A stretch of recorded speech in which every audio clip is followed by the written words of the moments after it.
Yes, I know all of you can, but the goal of this video is to see whether I can beat Kingdom Hearts 1 on Proud at level 1. Let's cut to the title music.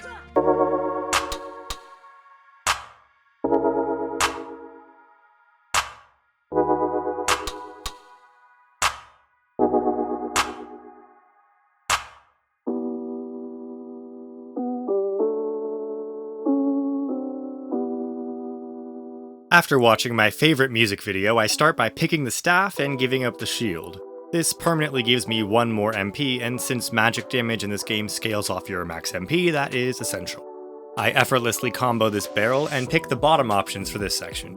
Your responses here set the level curve, and the top or middle options would make me automatically level 2, so the only way for me to be level 1 is to begin my journey at peak gamer productivity hours in the dead of night. After a few more shadows, I can finally equip EXP 0. Here we go. You don't actually have to beat the first Darkside boss, so I made like the average modern athlete and bet it all against myself on DraftKings and through the match. Well, I tried to let him take me out, but he and his minions took their sweet time. I awoke in paradise and gathered supplies to run away from home like every 12-year-old tries once or twice. I'm sure 3 fish and 1 bottle of water will sustain us all for months at sea. I reminisced over some chalk drawings, met a strange cloaked adult man in the woods, and creamed my best friend in a race for naming rights for our vessel. I came back at night to find my best friend standing silently alone on the island. Oh, Riku, he's so quirky. A comically large key appeared in my hand, so anyway, I started blasting. A strange wind blew so hard the love of my life turned immaterial and phased into me, and then a giant black tentacle creature with a hole for a heart started shooting dark orbs at me, so I deflected them back into his hands with combos and climbed up his arm to key him in the face. All that said and done, I woke up to a dog licking my face. What a good boy. I watched a man's heart literally eject from his chest and turn into an eldritch nightmare, then calmly ignored him and took out 5 shadows to progress the story. This adult man slashed me with his sword that's also a gun, and brought me back to his hotel room where he and his ninja girlfriend explained the plot of the game to me. 2 cartoon knuckleheads fell on top of me and immediately started coveting my sweet new weapon. I showed off a few of its moves, then they helped me take down a strange set of disembodied armor. The key to this is keeping eyes on the hand attacks so I can parry them, giving me a window in which to get in air combos.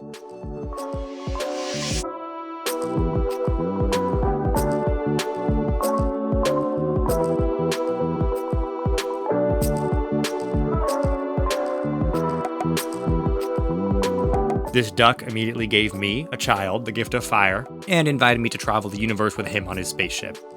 I took a quick detour to clip through this metal grate and talk to Leon early, doing the dialogue I'm supposed to get after we beat Deep Jungle with Tarzan and unlock the Red Trinity. This doesn't change anything really, it just lets me get this dialogue out of the way early, but I wanted to do it because it's cool. I watched this magic man dance, headed out into space, and immediately made like a private equity company and stripped my ship down to the barest of bones, leaving only a cockpit, an engine, and 1 gun. This doesn't matter for the video at all because I'm obviously not going to make you all sit through the gummy missions, but I just wanted to leave that sweet private equity joke in. I landed in ancient Greece, stole all the potions from my 2 new allies, and got insulted by Danny DeVito.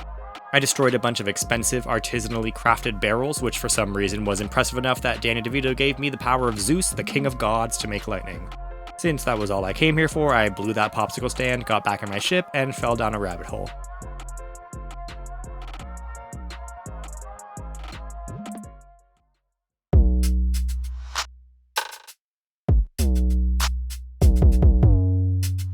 I drank a mysterious potion because a talking doorknob told me to, and stumbled into what I can only describe as a kangaroo court. I decided to take a quick side gig as a public defender and found the bare minimum of evidence to try and prove this nice girl's innocence. I knew there was something shady about that duck. I jumped around and whacked at their tower.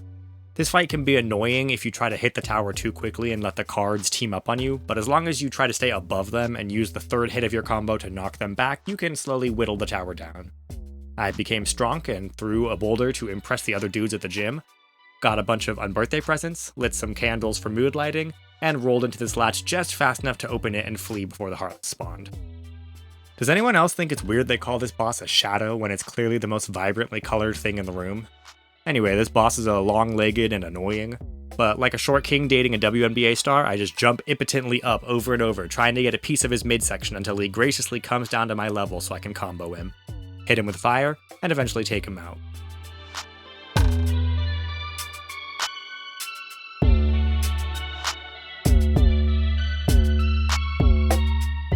This lets me seal the first keyhole and crucially gives me the blizzard spell. Heading on to the Congo River Basin, and the duck immediately starts trying to undermine my leadership. Maybe I should have let the Queen of Hearts take him out. Thanks to his mutiny, I crash land headfirst into this old house, breaking my neck and killing me instantly. I'm then set upon by a she-leopard who kills me a second time. Then this loinclothed hunk and I skateboard down a bunch of tree branches, stripping all the skin off our feet. I did the only work 95% of you with office jobs ever have to do and put together a PowerPoint presentation, looked at fun pictures of animals and boats for some reason, and stopped Clayton from hunting Rosie O'Donnell. And maybe Donald's alright after all. I then saved 5 gorillas from being ravaged by Heartless through the power of friendship and Blizzard. Now's a good time to talk about how damage at level 1 works in this game. Keyblade attacks basically always do some minimum amount of damage, which is essentially chip damage since I can't increase my strength. But to make level 1 possible, they made it so your magic damage has a multiplier based on what your previous attack was. So if you do a combo finisher, you can transfer that multiplier to your magic and then do some relatively big damage. Here it would take more than 3 full attack combos to take out a single monkey, but just one powered up blizzard takes out almost all their health. Then I got into a grudge match with this leopard mama. She's very fast and very deadly, taking me out in 2 hits. I can dodge or parry her attacks, but they come in so quickly I don't even really have a window to get a combo in before her next attack would just hit me. The best strat I found is to bait her to attack into a wall like a matador so I can hit her while she's still mid-lunge, without her moving so much she gets out of my range. Then I just have time to combo her, hit her with fire while I have that combo finish multiplier, use an ether, and hit her with more fire to take her out.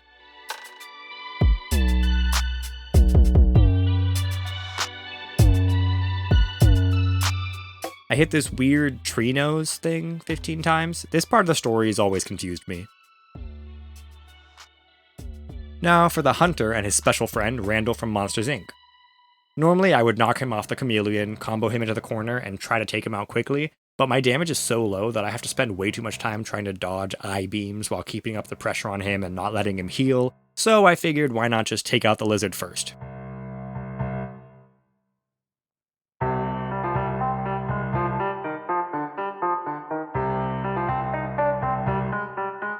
After that, Clayton is embarrassingly easy to stunlock, and after emptying all my MP into him in the form of fire, farming back up, and shooting him again, I finish off Deep Jungle, learning Cure, and sealing the second keyhole.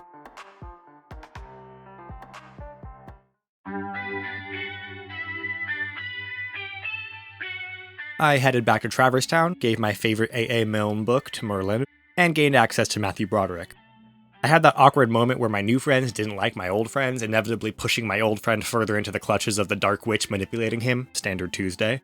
After all that exposition, Sid was done installing my new warp gummies, so I flew headfirst into a wormhole and landed in China. That's right, in the original 1001 Arabian Nights story, they say Aladdin takes place in China. I took refuge in what I could only describe as the home of a street rat. I don't know, it just had that vibe. And saved a sweet little rug from the agony of being trapped under a cabinet. Then I found this baddie. This diamond in the rough and his monkey were being swallowed by the sand, so my good lion friend Simba and I roared a couple times to free them. Oh, also he has this omnipotent genie who hangs on his every word and grants him wishes. I feel like he's not adequately using that power.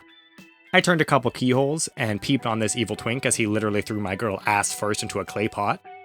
This boss fight is truly hellish. There are pots flying all over the place, all of which take me out in 2 hits. It's a really small arena, and the camera's tight focus on Sora makes it really easy for things to attack you from behind before you can react.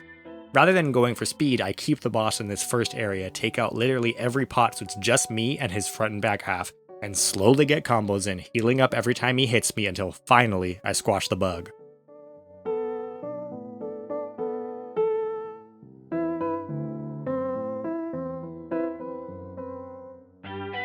My boy toy and I fly out to the desert where this unassuming sand dune turns out to be an evil tiger's head possessed by the Heartless.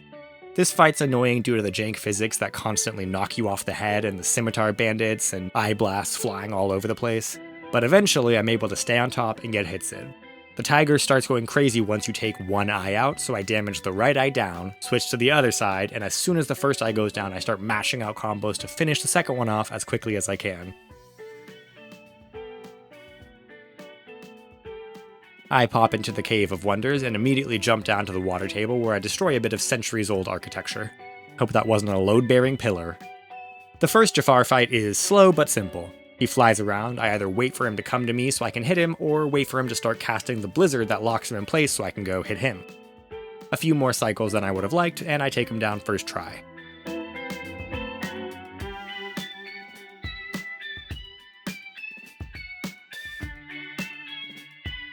I check to make sure my boo is okay, and Genie Jafar and I jump down into Lava Tile Isle from Mario Party 2.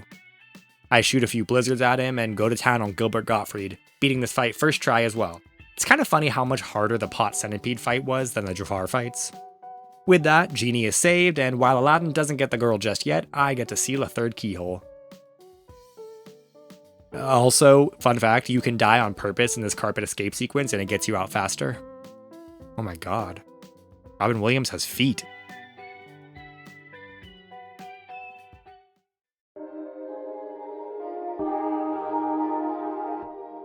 With Agrabah done, I equip Ray of Light, our first accessory so far to increase my max MP, thereby increasing my magic damage.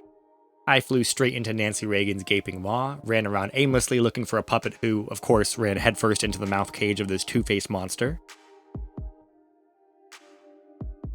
I stunlocked it until it spit him down yet another esophagus, then followed him down, which lowered the water level for some reason. Riku? Are you, like, evil? Anyway, I got high jump and jumped around for the water gleam, which I will soon be able to exchange for everyone's favorite flying elephant, Dopey. I followed Riku and Pinocchio back up the throat where my old best friend tried to kidnap a harmless puppet, then left me to fight that two-faced Iron Maiden monster again.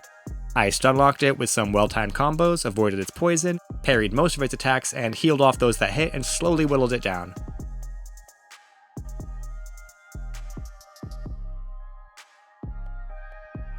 Pinocchio saved, I learned Stop, escaped the belly of the whale, and landed in a Hot Topic.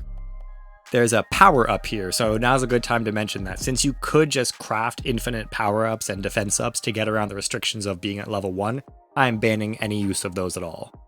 I fought through a few waves of Heartless to rescue a ghost dog and another leggy baddie who gave me a beautiful flower. What can I say, I'm a charmer, women like me. I sniped some whites with fire and rolled into the coffin just before a second wave would have spawned and trapped me in there with them. Then I memorized the world's easiest 3-digit code for a jack-in-the-box. I got unlucky with this black fungus spawn, but too stubborn to reload the room, I baited them all into the opposite corner so I could get far enough away to reset the command menu to blue and move on to Oogie's Manor. Lock Shotgun Barrel is one of those fights where you really miss guard. The room is tiny, you can't see anything, and all three of them fly around and take me out in almost one hit. Thanks to the horrible range of the Keyblade and enemy tracking in this game, sometimes they're just impossible to hit.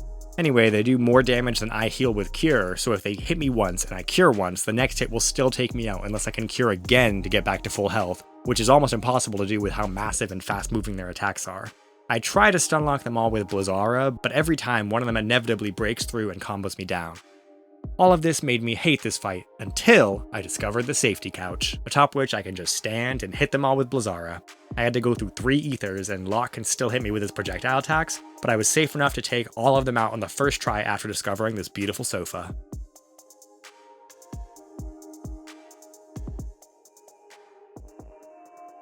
That excuse is not gonna fly, unfortunately.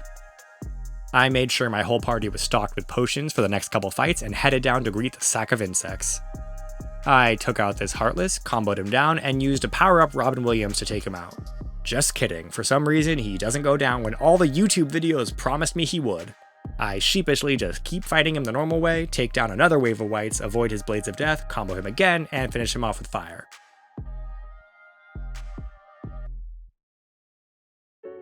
You might remember this Living Manor fight as being annoying but easy, but it's very deadly on level 1. As you can see from my first attempt, a single errant fireball can just take me out at random. I get it right on my second try, damaging down all his little purple cysts to where they're almost gone, healing up my team, then finishing off the first few at top, jumping down and cleaning up the first 4 that I left behind.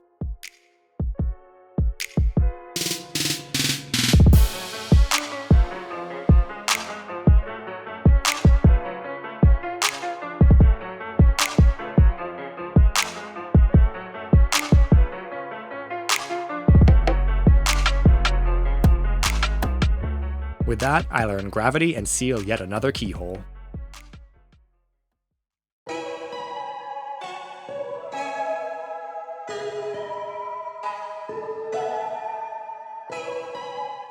Since I'm only missing one magic spell now, I head back to Traverse Town, pick up a few postcards, and toll the bell for thee. I start my totally normal rematch with the guard armor. Wait, what? Whoa! I heal Donald and Goofy after they, of course, immediately get knocked out, get a full combo off to set up damage storage, and start going to town on opposite armor with Robin Williams, who takes out their feet hands. I don't know how much damage Matthew Broderick will do, but why not? Couldn't hurt. My summons expended, I then slowly comboed down the hand feet and finished them off with Blizzara, sealing the Traverse Town keyhole and earning me Arrow, the final spell.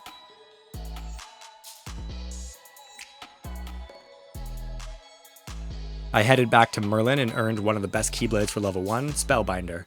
This gives me 2 more max MP. I'm pretty sure the only keyblade better is the one you get for beating the Ice Titan, which you have to do all of Olympus Coliseum for that, so I think I'll pass. I fly off from Hot Topic, and it's pretty funny that they do this fake out, whoa, some giant thing is intercepting us in space thing twice. My furry cartoon friends and I got thrown in the brig and had a bit of a cuddle puddle, then a fairy and her twink flew in to rescue us. No matter how much Anti-Sora can dodge my attacks by simply walking slowly, I eventually can get him into a pretty consistent loop where I combo him and hit him again before he can go down into the ground. It's slow and annoying, but so is everything I do.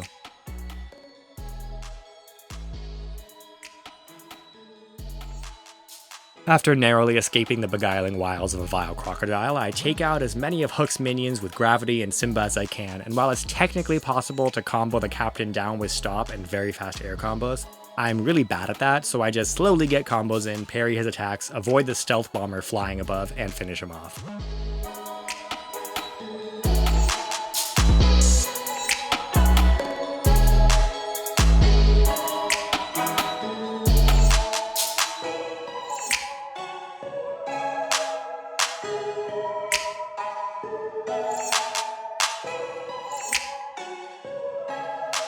The pirates defeated, I hit the clock into place and seal the 6th keyhole.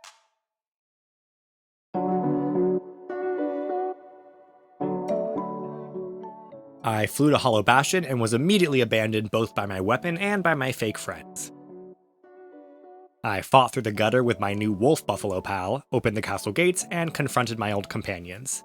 The first Riku fight is what I, with love in my heart and only wanting to be a fair critic to an incredibly popular game, would call poorly balanced. He's so short and moves so fast that it's surprisingly hard to hit him with air combos, and half the time your second or third attack just whiffs for no reason, breaking your combo and allowing him to hit you. When you parry him, something most games reward, he jumps back and you have such bad range in this game without slide dash, it's almost impossible to hit him with a follow-up unless you have him backed up against a wall.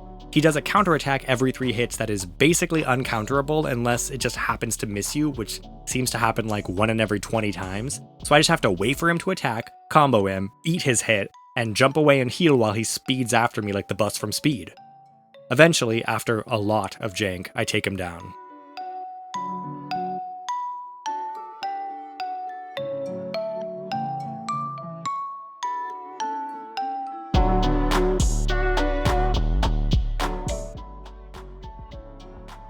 I solved this incredibly easy puzzle for babies, glided around the outside of Hollow Bastion, took out some wizards, and glided down for my final accessory, the Royal Crown, raising our max MP by 2. Then I rode Jimbo to skip a bunch of heartless fights. Angelina Jolie can be frozen with stop and looped with air combos, but the timing is really tight and I messed it up more than a few times. Eventually I knocked her down and her stupid shield lion guys.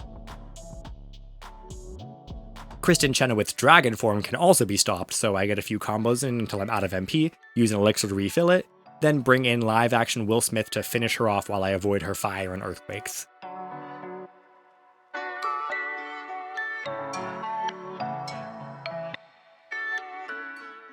Now, let's see if there is or isn't a way Riku is taking Kairi's heart. Kyrie's inside me? Despite how impossible this fight may have seemed when you were 9, it's actually one of the easier ones to loop in Hollow Bastion.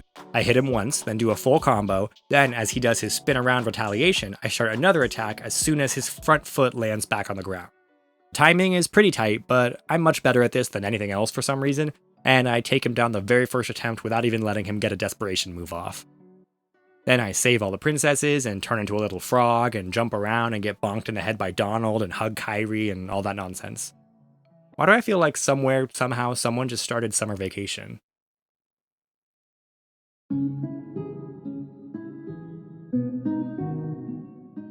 Back in Traverse Town, I unlocked Eddie Murphy, got yet another navigation gummy, and shared the Paopu fruit with Kyrie. I met back up with my horned bison friend, rode the elephant, made the lion roar, rode the elephant again, and brought old Papa Smurf back for a victory lap to take off most of the health on this behemoth, although I think most of his attacks actually totally whiffed. Then I finished it off with combos and sealed the Hullabashan keyhole. We never really talk about the fact that Cinderella has the power to improve your fire magic. I guess that makes sense since she has Cinder in her name. And here we are, the end of the world as we know it, and I feel fine. I hit a bunch of invisibles with gravity and combos, brought out an aged Jonathan Taylor Thomas, and for the second behemoth of this run, I again throw a bunch of gravities, hit a full combo to get damage storage, and bring out Jake Sully to finish it off. In case you didn't know what this section was when you played as a kid, you have to do a multi-wave Heartless fight for any worlds where you haven't sealed the keyhole. For Olympus, Simba takes them out all on his own, and for Atlantica, I can take out these jellyfish and pufferfish with gravities and fire. I stupidly forgot to equip an ether, so I had to do a bunch of combos to farm MP, but it all worked out in the end. One more set of invisibles in a frustratingly narrow hallway, and we're on to the night on Bald Mountain. I get in one combo, land, resurrect the duck so we can heal the dog, and bring out my favorite red lizard. I miss with almost all of his attacks, but it still does such an insane amount of damage that I only need one more combo to finish off Chernabog.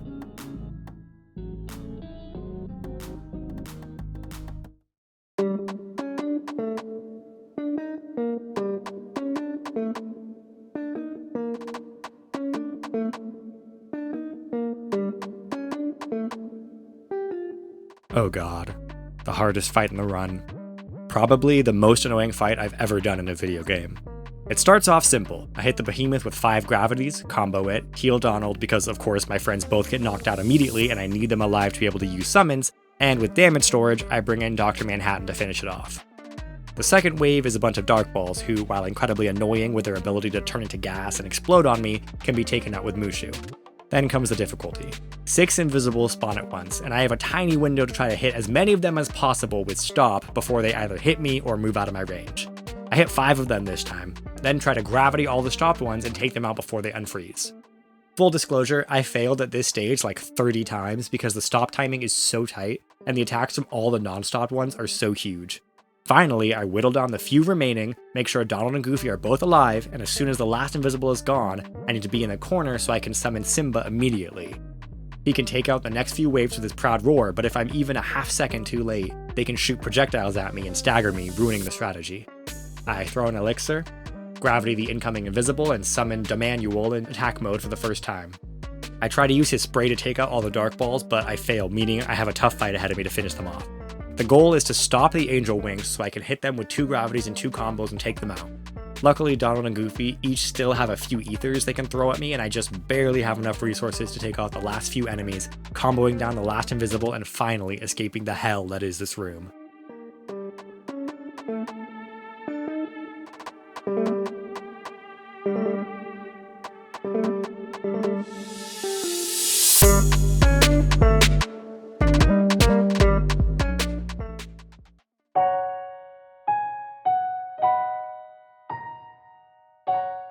And now, we're into the final fights.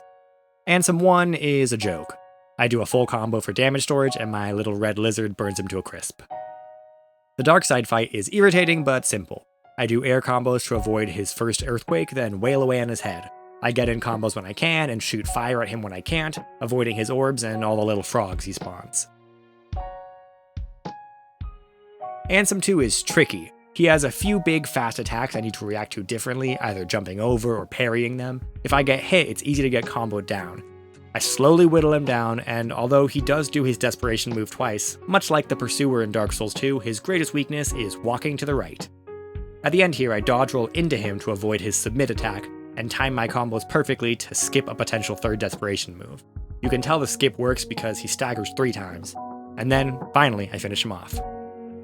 For Ansem 3, I fly into his armpit and do a full combo to get damage storage, heal off his hit, and just hit him with a million fires. I have to use 2 elixirs and dodge his lasers, but I'm able to finish him off just as he's about to start his final phase where he just shoots lasers forever. I have to fight a bunch of frogs with just Sora, so I get damage storage, throw my last elixir, and take them out with Blizzara.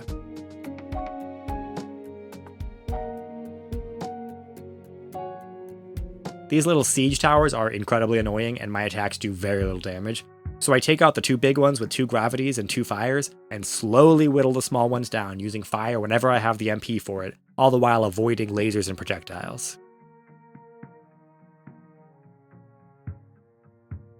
For the Goofy room, I, yet again, can't see anything, which means these little orbs of death can just fly in from off-screen and demolish me. I try to stop as many of the dark balls as I can, use gravity over and over until Goofy hopefully uses a Mega Elixir on me, which, of course, he takes his sweet time doing. Then when there are only a few left, I kite them around, taking pot shots with Firaga till they're all gone.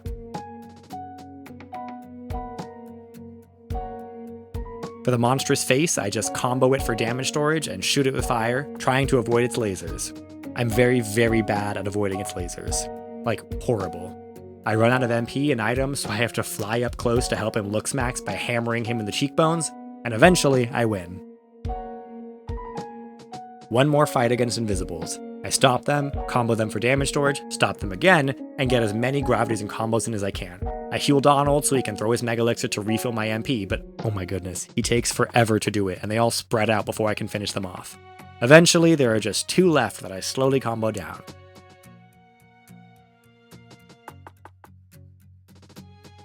I hit this weird jack-o'-lantern blob thing with a bunch of gravities and a combo to take it out.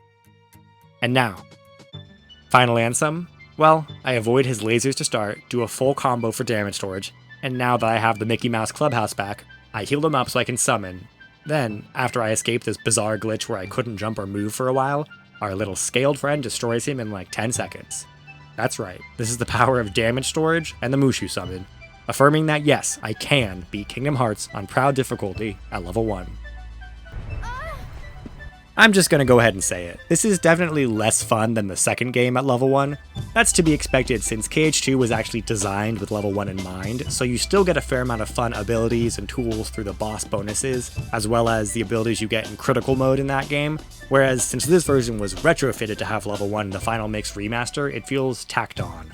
It's a bit strange that everything can just be destroyed with Mushu once you get him, and since your only real damage source is magic, everything feels kinda one-dimensional. It's simultaneously easier than KH2 and also way more annoying because most of the fights just feel insanely dependent on RNG rather than skill or execution. That being said, if you made it this far, thanks for watching, and remember, it's dangerous out there. Let's stick together.